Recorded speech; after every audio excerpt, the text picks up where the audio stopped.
might sound to be very stereotype for the other person, no? Okay. They want to be All right. inclusive. There are other people on the other channels. Welcome everybody on the New Vibe and also on the LinkedIn post, YouTube, and Facebook, and also WhatsApp. My sister and my friend and my wife are there on the WhatsApp group. Uh, Thanks for being here. This is Saturday satsang that we do occasionally so that we can gather together and explore topics that are relevant to all of us as human beings, right? So I'm planning a webinar next Saturday at 9 o'clock. And today I have only time for 1 hour, but I'm going to introduce what I will intend to talk about and how this will be something important for all of us, modern people, right? We have the so many stimuli coming up, and then so much is happening with us out there where our attention is demanded all the time, right? And whereas that's not really protected that much. So people are getting attention deficit, So what I want to address is how bad it is, and especially the kids, how they are affected, and this is not new issue, right? This is like it has been there for a long time. Okay, basically, what is happening is this ekagrata, they called in ancient times, that how you can, as a human being, really practice ekagrata and then be in that attention where you can focus on anything. And they were so good at it because they had a simpler outward life. But inner really worked on so many subtleties. I find that very valuable than any of the psychological study or psychiatric thing, any systems, we have, even the religious movements and all that, dogmatic they become, right? None of that.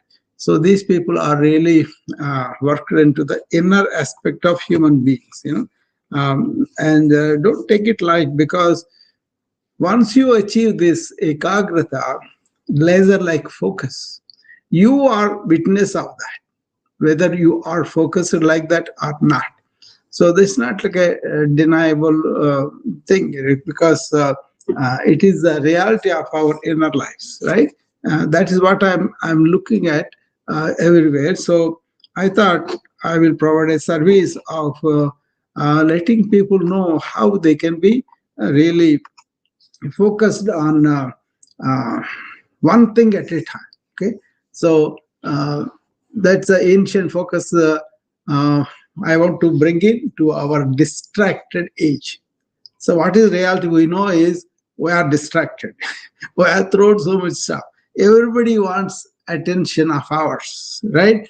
They want to pay their advertisement. They want to really give us all sorts of information about their product or about their service or about their instruction, whatever, right? So they always want us to pay attention to their propaganda, their marketing efforts, their products and all that, and you cannot escape it. It is everywhere. You open the phone and you want to see something, that advertisement will come, or notifications will come, or emails will come, or so many things that take our attention away. That is the reality. So this is a multimodal stimulation that really gets us into that. Okay. So what I wanted to do was really make you exposed to what is going on, why we are losing the focus. First of all, question yourself. Hey, do I have one-pointedness of mind? Okay, so I can really be in my presence. Just ask yourself, So this is exploration of into this aspect of topic leads you to neuroscience and contemplative practice, People do that. A lot of Christian monks, a lot of religious monks, everybody, they do a contemplative practice. Okay, they withdraw from the regular life and then go somewhere and then find some solace in a hut or a cave or whatever, and then stay there and do that. Okay, a lot of Christian contemplative practices are there, and the timeless art of gathering scattered attention into a single luminous flame. That is there from the ancient time. So that Ekagrata, people are losing it, They may say, oh, we have such a big culture, such a good culture and all that. But when you really go into their inner self, they themselves know whether they are distracted or they're focused. They may be focused on one particular activity that is beneficial for them, monetary wise or emotional wise, or they just need to be quiet and peaceful, right? So this is endemic. It is there in all countries, all ages, all kind of people. That is there, and it's getting worse because the penetration of internet into every culture, and people are wedded to that phone, wedded to whatever they're looking at, and they're allowing this material going. Even somebody is reading in newspaper, for example, they want to know all sorts of juicy details or something that's not relevant to their life, to their real purpose, to their meaningful life. Okay, is that true or not? This is true. So can we really understand the effects of this distracted mind? Can we really understand the value of this focused mind? That is what I always talk about. And somebody who is enjoying that ekagrata or one pointedness on anything, I know the quality of my inner self when I'm focused like that and do stuff. Actually, I spend less energy that way because I'm not wasting on the distractions. See, that is the one which really depletes our energy. Many people who come asking me for help or something, like they have a disease, or they have a problem with a relationship, or they have problem with adjusting to the challenges of life. Somebody dies, somebody gets sick, somebody really lost something, money, partnership, or anything like that, or facing a challenge of building a new business, entrepreneurs, all these life situations become really problematic when you are not able to focus. Okay, people may vary because something that threatens, something that you're going to be dismissed if you don't complete this project by this time. Then they will get a lot of attention, and then they will force to it. No, that's not it. I'm talking about not forceful, not external threats, but by yourself. How can you be focused here and now, in the present moment? Can you do that? Okay, so that is what I was offering people to look at it.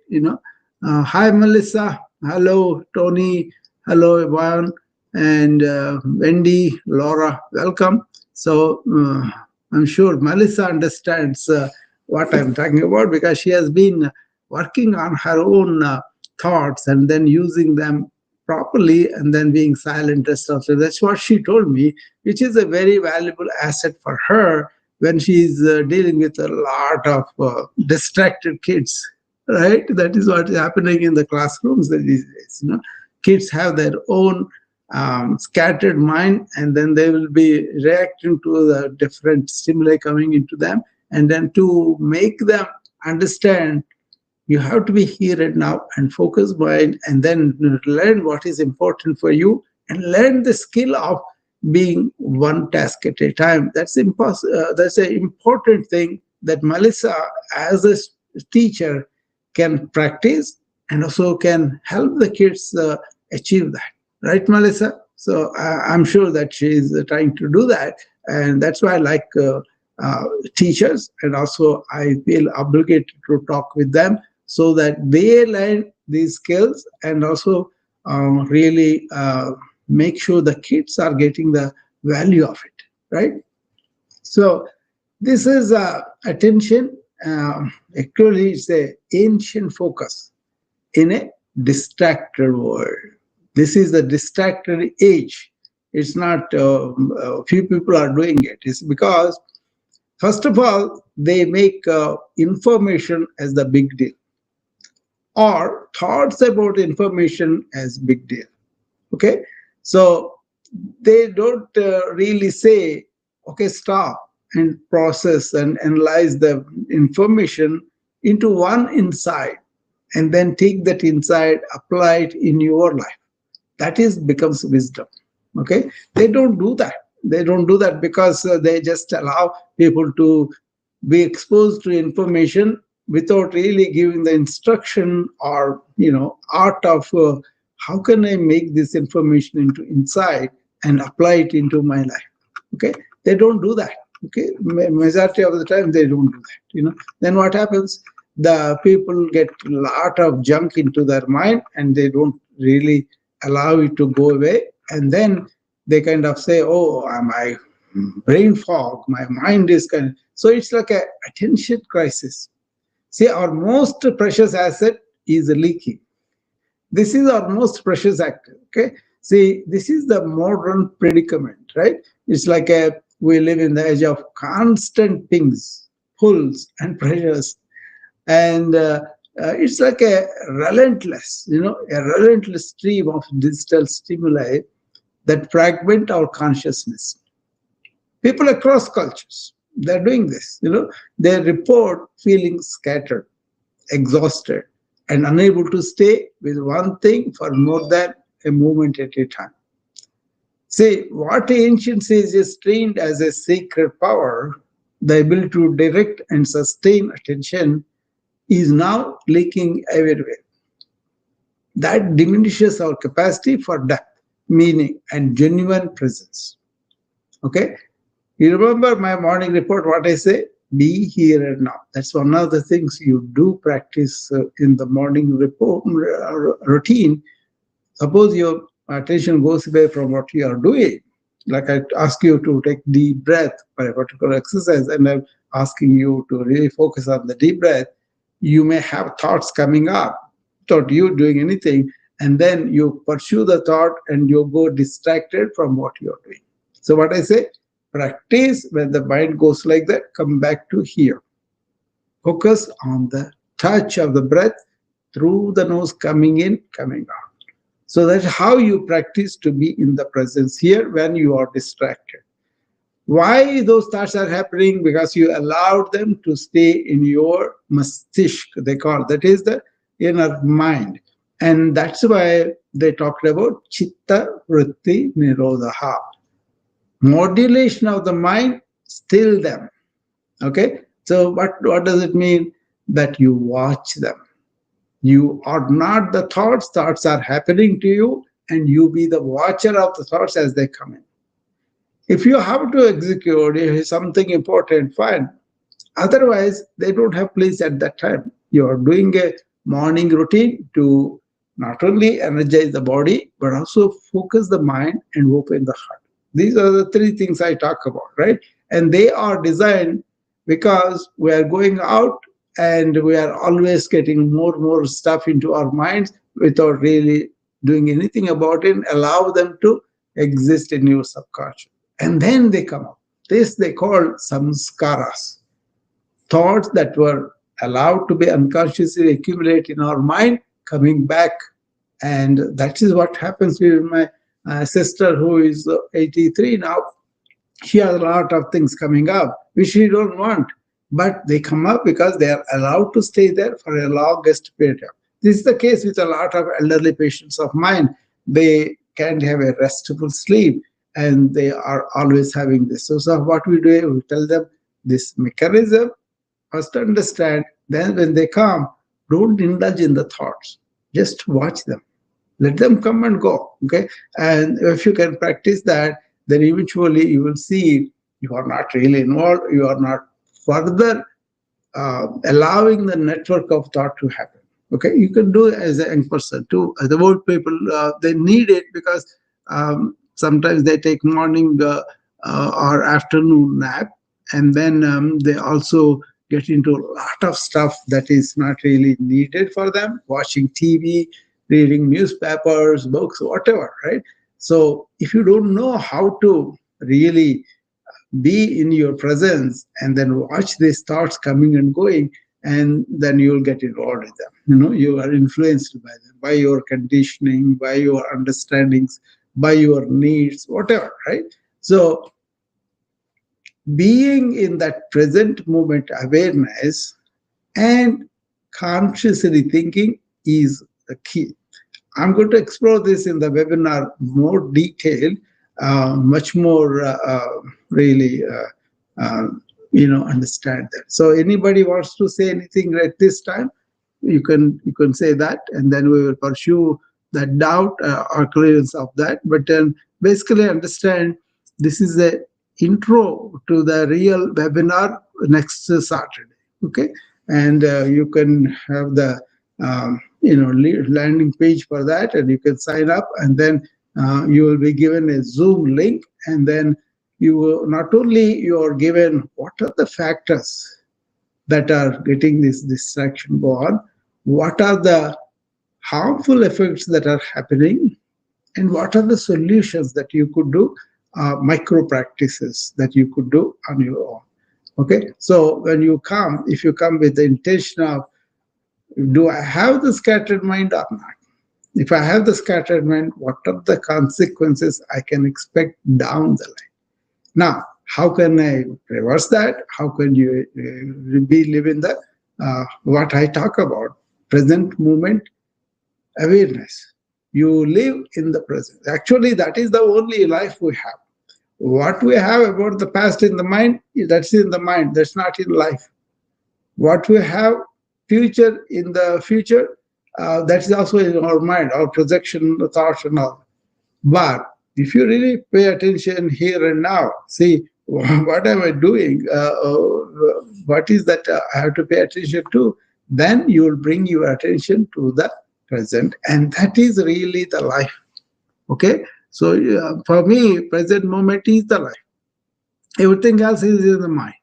So once I realized that, how can I be in the fantasy world? I can use the thought to think about something and plan something, but when I'm doing that plan, I have to be in the present to get it done. This is to stay in the flow state where you don't have to spend that much energy. You will do them as you have learned how to do them, and they come through you without really effort. And that's why you have energy always preserved. I talk about ever renewing energy. What does it mean? That means I don't want to waste my energy. Okay, so my friend was telling me earlier that she was preparing for a talk for some topic, right? And thinking about it, worrying about it is for the future. But at this time, you could relax. You could see that, okay, when that comes, I'm going to open my heart and talk about what I think is the truth and what is going to help other people. If you do that, then you are not wasting your time in worry about how it is going to be, what I'm going to say, and all that. So, Eckhart Tolle, for example, he is the one who wrote the book Now, right? He is a speaker. He kind of comes and talks to different people. So he was describing how his whole thing goes. He was invited to a particular city, and he goes there, and then he will be in the present moment. He won't allow what's going to be the hotel, how it is going to be. No, it is going. He will go there and face the present moment there too, and then he gets ready, and then he's taken to the venue where the talk is happening, and he's taken to a room away from the dais, and he is made to sit there as he is introduced, and he was really told to the uh, audience who he is, what he is doing, what he's coming to do now. Okay, and he will wait there, and then he will come to speak, right? But all through the train ride, plane ride, or hotel stay, or waiting room, or he doesn't allow himself go away from the present. Okay, he stays in the present moment. He stays in the now. And when he comes to the talk, he will open up and the talk will come out of him because he had already established the truth about what he was talking about. He was already talking from this heart, from his movement. Okay. So that is the value of that. Otherwise, you can allow your thoughts to go and worry about how many people are going to be there, how many people will be influenced by me, all that. Don't do that. Okay, that is what all of us are doing. Okay, it's not only my friend, but all of us are doing. So stay in the present and do your stuff. As you see them. There is a fundamental difference of the modern man and the ancient. What it is they were perceiving the moment as it is, and you were thinking about the moment as you want, or as it was, or as somebody said, this is the way it is going to be good. So you're always, all the talks I see on the social media, people come and go from thought to thought, reinforcing the thought mechanism, never stopping and say, what is that I'm perceiving here? So suppose I go to one media, the management and everybody thinks they are governed as the bastions of the wisdom. Only they know what is right. So anything presented to them that doesn't really appeal to their thought process, they think that's not true. That is the ignorance, right? That's the ignorance of their own mind. They don't know how to really be that, right? So that is how people are stuck in the network of thought all the time. They are stuck in that network of thought. And that's why they cannot really break out of that. And they are in the prison. So they're never in the present moment. They are never in their presence. They are constructed persona by the thought. They may say, oh, I'm going to say things that are pleasing to you. I'm going to praise you. I'm going to give you all. This is all thought going on. You don't need it when you really know that you are present moment person, you are a heartful person, and you are going to help not to hurt anybody, those kind of things. Okay. So if you have that sacred power, the ability to direct and sustain attention, and you won't have the attention leaking anywhere. Okay, and you don't diminish your capacity for depth, meaning, and genuine presence. Make sense? So this is a very timely, important subject to all of us as modern people, and people who have this active imagination and also memory, and bringing them into the present moment, but not really experiencing the present moment completely. You may read now, but are you really practicing what Eckhart Tolle was practicing? That's the question. Okay, so some people may get hurt. Okay, but basically, it's an important thing that you want to understand and then cultivate, because it's a mental health issue. It's a quality of working issue. People who are really, um, you know, uh, see, there are so many reasons for this. We have the overstimulation, which we talked about, digital, right? And also information exposure with these large language models. They are gathering not 1 year, 2 year, 20 years. They are gathering thousands of years of knowledge into one, and then they process very quickly and then bring us to elevate our information gathering at a much, much higher rate. As I said, information is not the truth you want to load into your mind. It's the insight of the information. Okay, but you're doing the other way, just to gather information all the time. And also, this is a uh, novelty addiction. people have this dopamine drives, right? Something is at normal, they really feel good. And these micro hits of conversing, taking pleasantry things for each other, or egoic enhancement each other, you are doing yourself harm. You are allowing this addiction of dopamine hits all the time. Okay, so it's like a constant seeking mode for that dopamine micro hits, but never arriving at sustained engagement with any single experience. That's what it is. Each present moment is a single experience. You got to engage with that, uh, before you reach passes away complete engagement. But you allow your mind to go forward or backward, then you are never engaged with what is happening in front of you. Okay, so it's a very important thing that you want to consider. Okay, down the line. Okay? Anybody has any comments, or anybody want to add to this, of how your experience with this present moment is? Are you living it, or are you just repeating it? So there are some physiological things that happen. See, you can be chronically stressed out because it's sympathetic overdrive. Okay, and you can have a lifestyle patterns that are fragmented, right? And you can have sleep deprivation. Okay, that is the hidden toll for a lot of this attention deficit. It's not just only they can, oh, I'm a ADHD person. That may be a little bit organic illness there, that's all there, but they're aggravated by the same thing. But a lot of people, they don't understand attention as a nervous system state rather than mere willpower. So if you have understanding, that's not just willpower, it's more like a nervous system state that I'm feeding or I'm allowing to grow, then that understanding transforms you how we approach its cultivation. Okay, so nervous system state was calm in ancients because they were more like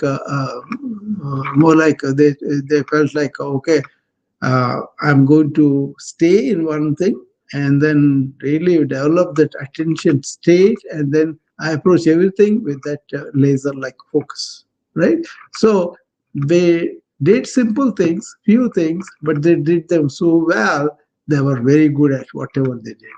Okay, so they had basically anchored themselves inwardly. So if you have that inner anchoring, then you you don't really pay attention to the technology and physiological factors, but go to a deeper area where you can anchor yourself. The compass is inward, right? Do you have that? That's what I was going to show you, how you could get into that. Okay, so we have these days we don't have any rituals. Okay, and we don't have silence within ourselves because it's a luxury. And you can look at whether you have a purpose in life or not. That vacuum is there, purpose vacuum in modern life. So it's not like a judging modern life, it's the effects I'm seeing. People don't sleep, people don't focus, people really cannot operate in their life with meaningful activities with purpose. And also, after you work, come out, enjoy the work and afford the work, and also feel fulfilled by the accomplishment of the work. Where the people come exhausted, emotional exhaustion in the doctors, I see a lot, or stress, burnout in the IT professionals because they are carrying this iPad all the time and they are always mired to the screen and constant information going in, but they don't really put it aside and take a moment to enjoy the nature, for example. Okay, they feel like we are prescribe them, okay, do this forest bathing, go some garden, so some natural spot, go some river, whatever, sea, whatever you have, and then stay with it. Don't allow your mind coming and describing. Don't allow your mind really saying things about it or recollecting past experience or comparing future. No, you just stay there, okay, and then that will be very very easy for you to enjoy the nature and also get healed by this neurotic activity of continuous. If you can examine yourself, do I break my thought patterns and responses from within and then be connected with the nature or not? If you are not, then you are getting your mind to be in the neurotic state of continuous thinking. You don't need to think continuously. You need to think effectively, focused, purposeful, meaningful. Then the mind becomes your excellent tool. No, you leave it alone. Even if you rest and retire for somebody like a 83-year-old man, woman or man, they allow their mind to go vagabond, go wherever it wants to go. Okay, so you don't have any control over that, and that is the misery of modern life. And they don't leave you alone. They go on pumping all sorts of stimuli from external. That is the problem with the uh, ubiquitous availability of this stimuli. You open a newspaper, there are advertisements, there are news items, there are editorials, so a number of them, right? And you want to leave all the stories that are not related to you, then you're inviting this information overload, brain fog, and all. On the other hand, if you really have a purpose and you have organized the mind according to your purpose and you're operating the mind on the things that you are meaningful for you, you are really very good. Okay, that's what I was talking about, and I'm going to talk more in detail about exposition of the dangers we are in, how they're being dished out to us, and how we think we are clever, we're so good at really managing this stuff, and then expose ourselves completely, but we don't admit, I don't know how to really protect my brain from this. I don't know how to be here and now. I don't know how to live the present moment. If you can see that honestly, then you can fix it. Then you can live life, you can enjoy life, you can enjoy the work, and you get a sense of fulfillment for every moment. Do you have that? Okay, I'm pointing it out just out of compassion, because people who are really having this constant mind working and don't have the attention span on anything, they are overwhelmed by their own thoughts rather than what is in front of them. Okay, so they cannot relate to the nature, they cannot relate to the work that is being done and really enjoy that, and also they do not have to have anything else except what is in the moment and be really identifying with the abundance of the moment. And then that's why Eckhart Tolle can be in the presence.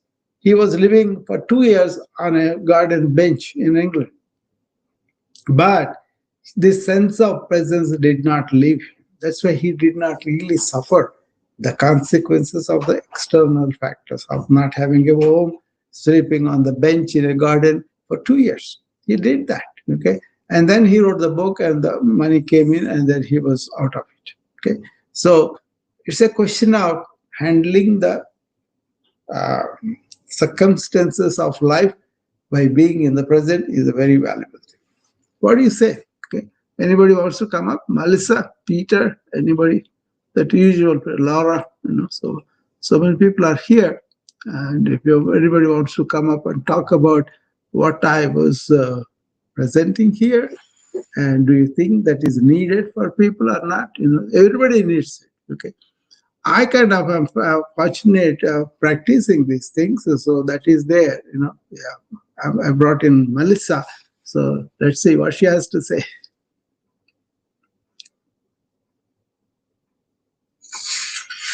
Hey, Dr. Rao, how are you? I am good, Melissa. How are you? I'm doing well, and I'm very glad. I think it was fortuitous that you came on because I needed your reminder about present moment awareness. And Yeah. I think so valuable, and everybody needs it. And, I was thinking after I realized that I wasn't using moment awareness, it was able to take me away from. I kept going back to the past. I'm like, oh, well, thank you, Dr. Rao. That's exactly what I needed, was a reminder.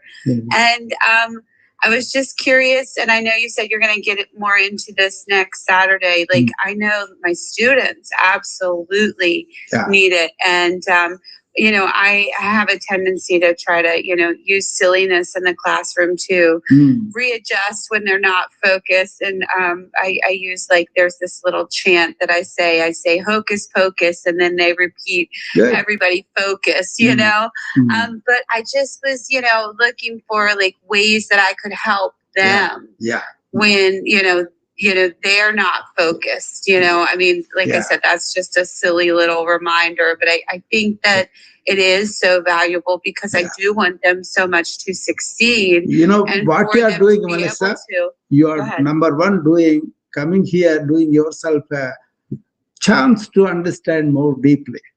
Okay, or refine your understanding and then bring that understanding to your actual experience with the students. That's one thing you are doing. Okay, you are trying to understand, right? And the second thing you are doing is you are giving a micro practice to anchor on. Okay, like what hocus pocus, whatever you say, that's a micro practice you are doing, right? And then let them hang on to that, but then eventually end up in their own inner compass. Everybody has that. So what the problem with attention is, people are drawing that out, some advertisement, something. So they are constantly attacked. So they don't realize that they're creating the focus out of them into the external world, right? So turn that into their inner focus. Then they don't need this crutch that we are giving, a micro practice. But initially it's good. Okay, you are giving them something, but then focus that you have the focus inner or outer. Only you will know. Melissa will know whether her focus is inward or outward. And the more you are inward focused, that means you have purpose, you have meaning in your life, and you want to teach kids about this attention deficit development, and thereby you are given a valuable tool for life.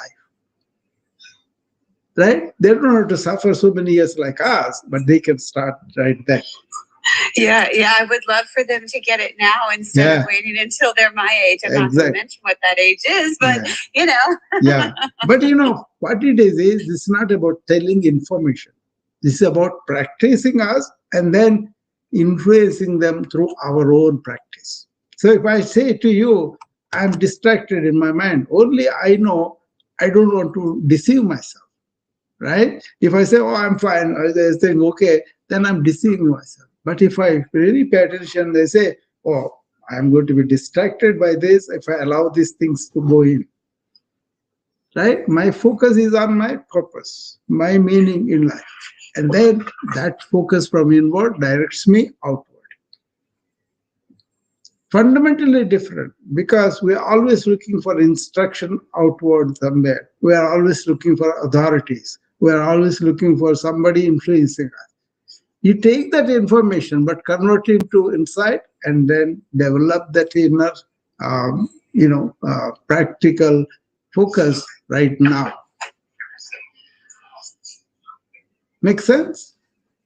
Yeah. So let me just make sure I'm understanding, like, the more that I model it, the more that I'm able to embody my own focus and stay in that present moment, then the students will see that, and that will help them, because it's not really about telling them, it's about showing them. So don't do multitasking.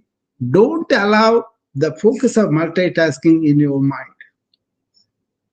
Whatever you do, you pay complete attention to it. Then you will find you are not losing energy. Like people ask me, how come you have a 70-year-old man, you have this energy at the end of the day also?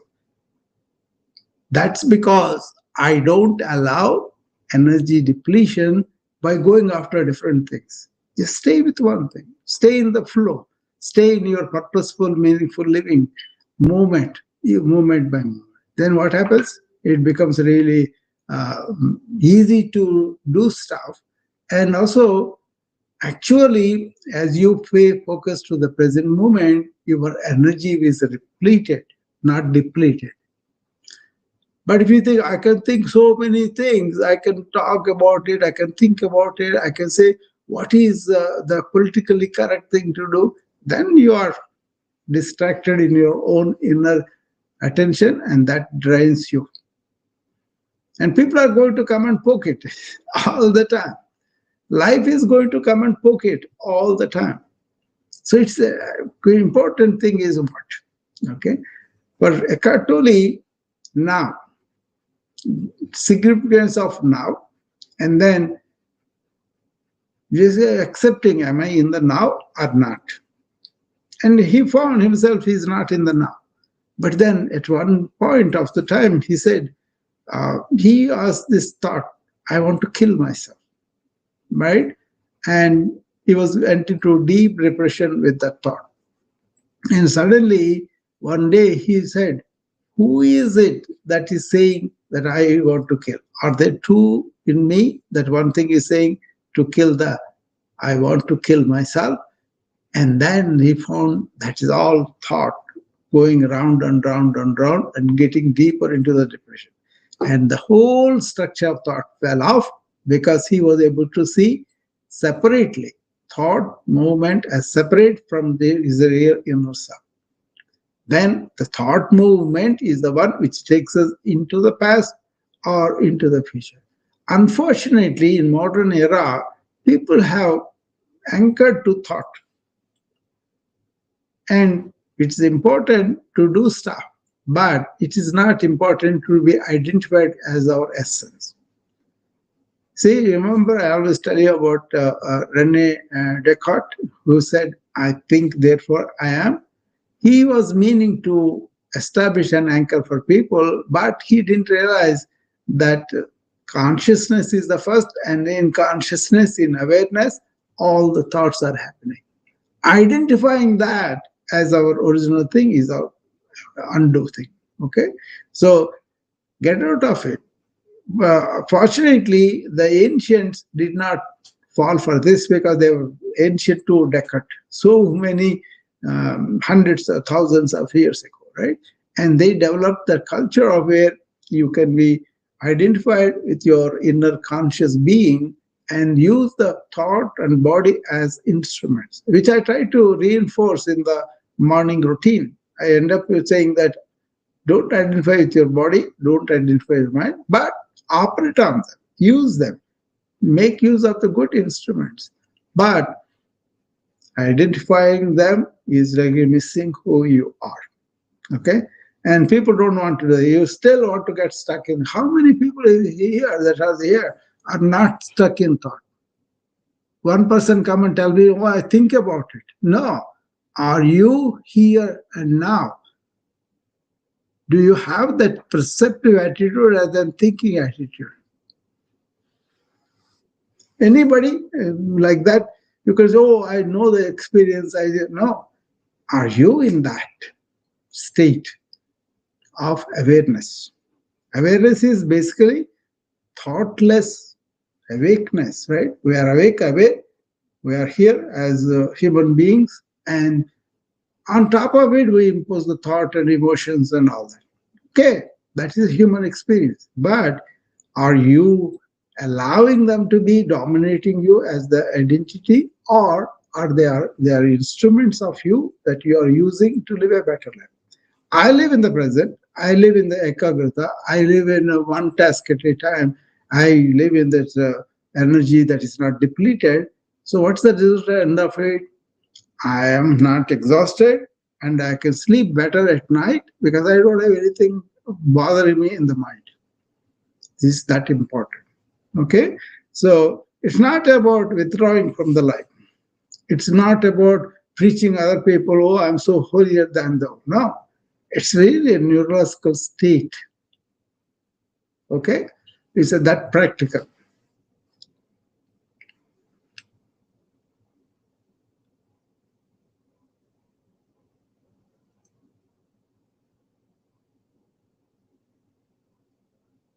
So don't go on engaging your talks, but withdraw from them at least few minutes in the morning, few minutes in the evening, and then go inward.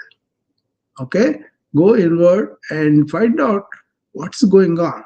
Do I have only egoic responses in my inner self, or more like I am more here and now, enjoying the present moment, applying everything in this. So even retired people, everybody else can engage in this waste. Well, actually, that is more problem, because when they are working, at least they have focus, they have expectations, they have consequences of not paying attention, and that's why they are forced to be attentive.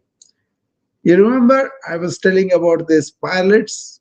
They were stating the moment engine failure happened, the plane is going down and is going to hit the ground in 1 minute.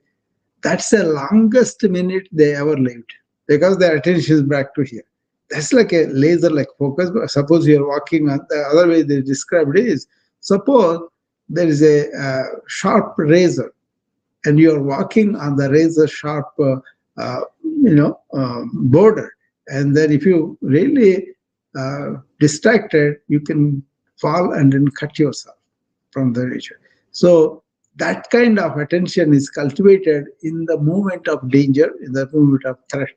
But that is when you really do the sympathetic hypertone, and that is not good for us, because that is basically release stress hormones to deal with the danger. And we are not in danger in modern life as much as we are imagining danger in our mind by thinking. That's why this is a very bad heart attacks and all those things happen, because people fear so many things all the time, even though the danger is not there. Okay. So what I say, don't do emotional reaction for everything. Rather, you respond what you need to do with a balanced mind. That is what Bhagavad Gita is called kaushalam, karmaju kaushalam. In your action, you want to be excellent, and you want to be really getting this skill in action. Do the action without the emotional turmoil. People are taught about, oh, be passionate, be so much about your thing, and then you will just get the results. No, you can focus better if you don't have emotional turmoil, and you can really accomplish a lot of things without damage to your inner body, mind, and heart. Okay, so this is why attention is very important, and this is a preliminary exposition of why we should be attending that webinar next week and get uh, real benefit and apply. You won't get it just because you heard me, okay, or somebody else like me who is living in the present moment, who is promoting flow like action in your job or whatever, and also not hurting your health, not hurting your inner being, none of that. Okay, that kind of thing. Okay, so we'll be talking about that, and I will show you ways to really have this inner anchoring. Okay, if once you have that inner anchor, you are going to be very much happy about it. Okay, is not one time thing. You are or you are not. Just identify you are not, and then okay. Ancient wisdom teaches you 4 steps to really lead to the wisdom inward. First step is have the discrimination of what is real, what is not real. Eckhart Tolle thought now there is nothing there. Okay, whereas Rene Descartes, who said, I think, therefore I am, he kind of identified with something very temporary. Thoughts change. Thoughts are not permanent. Thoughts really go down too. So he identified with something transient, temporary, always changing. But what doesn't change is your inner I amness, your inner being. Ancient identified with that, not to identify. They just realized that is what we are. It's already there. Not thinking about it, but just stopping thinking and then let it come out. Okay, so discrimination is the first quality for the spiritual quest. Second one is Janet there? I think she would be interested in this because she always asks me about spiritual quest. I don't see her today, but she asks me about the spiritual quest. So spiritual quest starts with really understanding what is real, what is not real, what is temporary, what is permanent, like that. Okay, then you realize what is permanent, what is eternal, what is always pervading. That is the inner life force, or soul, or consciousness, or being, whatever description. Our physics says energy. That is never goes. It transforms into different things. It kind of goes down and up, but it never dies away. Okay, and then once you identify what is real in my life, what is not real, what is permanent in my life, what is not, then you will develop dispassion for what is not real, what is not permanent, and you identify with what is really always there. That is our inner being, inner focus and all that, right? Then you have to strive 6 practices they describe Shat Shampati, where you are not pulled by the world outward, but you are pulled by inward by you closing the eyes and going inward with your mind. Okay, all those things are there. And then fourth one is you got to have this intense curiosity about what is real. That is called mumukshata. Viveka is a discrimination, vairagya is a dispassion to the temporary, and Shatsampati is 6 ways you can keep your spiritual quest going, not outward full by the worldly life. Okay, you may have it in the beginning, but then usually you develop a dispassion and you withdraw. That is missing in America. Vairagya, dispassion for the external pleasures and external world, external creation of things, the technology, all these things are really you think is a progress, but they are not really solving the human suffering, human problem, right? So that's what is happening here. And finally, once you have that intense curiosity of what is real in human life, what is meaningful in my life, what is the purpose of my life, and that's why they said the purpose of a human being is stopping outward looking and really closing eyes and turning inward the mind and its egoic activities into realizing who we really are. Atma Sakshatkara, or self-knowledge, or they can say self-realization of what you already are. That's not there in modern life. That's the problem all over the world. Okay, so I am blessed that I was able to recognize that and go in, not for anybody, just for myself. Okay, and then live in that blissful silence. Okay, you all can do that too, and also make your mind very sharp. You can't say I'm dull in my mind. I have a very fine intellect. I can absorb a lot of information. I can express it back to you too. So you can make your instruments of body healthy, mind focused, and really open your heart and serve the world. Okay. So my motto is Atma Sakshatkaram, Jagat Hitayasha. Okay. Turn inward and realize who you really are. And once you find that abundance, stay there. You're contented, you're happy, you're peaceful. And stay there and serve the world in good faith, in whatever you do. Don't have to influence them. Don't have to, say that you follow me. But attend to the sorrows or ills. That's what I do with my proactive wellness movement. Okay. So it's almost time for me. Another 4 minutes, I have this conference starts. It will be all day, by the way. So any last minute questions or Any comments? You can come up. Otherwise, I'll be closing the whole thing now. I meant to come here for 1 hour only, so I have come here. Like, any comments? Any thing that you want to come up and tell me? I'll be 3 more minutes. We have there.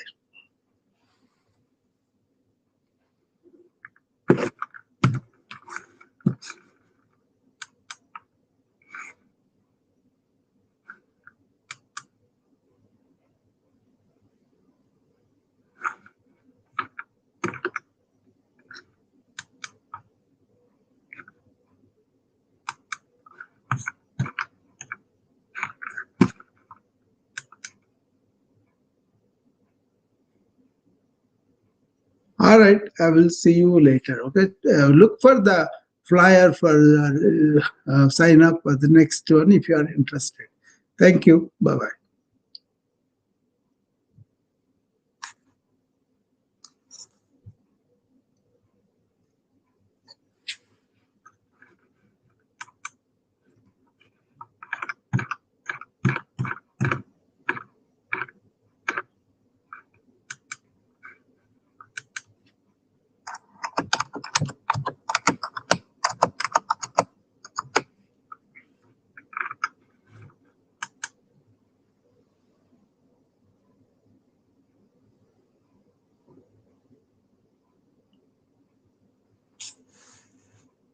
Recording in progress. Right? I have this option of choosing models. I can click on choose models, and let's say I want Quen because that's the best model, right? All right, there you go, decoder. Let's say I also want,